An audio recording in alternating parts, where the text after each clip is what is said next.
Sasabik ng maraming kabataan sa nakatakdang pagbisita sa bansa ni Pope Francis sa susunod na taon.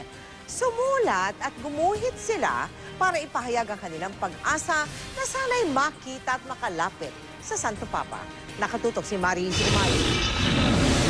Dear Pope Francis, ipinagdadasal ko na sana ay mabisita po kayo sa aming pamilya. Para po makasama siya kahit sandali lang.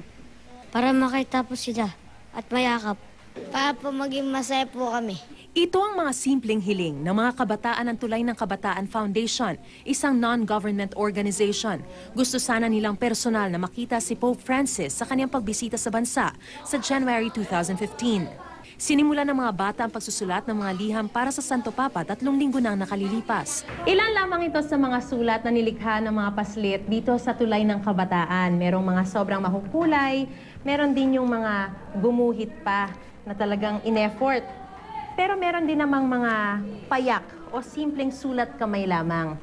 Gaano man kasimple ang nakakaantig dito yung pagiging tapat at sincero ng kanilang mga mensahe na nagpapakita rin ng kanilang labis na pagmamahal at na pagkasabik na makita ng personal ang ating Santo Papa na si Pope Francis.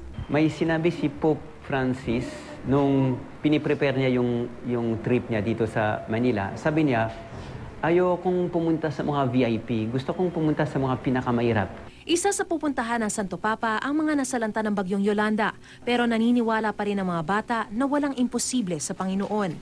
Karamihan sa mga sulat, dinala raw mismo ni Manila Archbishop Luis Antonio Cardinal Tagle na tumungo sa Vatican para dumalo sa Synod of the Family sa Oktubre para ibigay na mismo kay Pope Francis ang imbitasyon ng mga bata. Isang comic book din ang ginawa para kay Pope Francis na pinamagatang A Pope Named Francis, A Pope for the Poor, A Man of Mercy and Compassion. Available ang comics sa English at Tagalog. Nais ng grupong Communication Foundation of Asia na maging inspirasyon ang kabutihan ni Pope Francis para sa kabataan. Mariz Umali, nakatutok, 24 oras.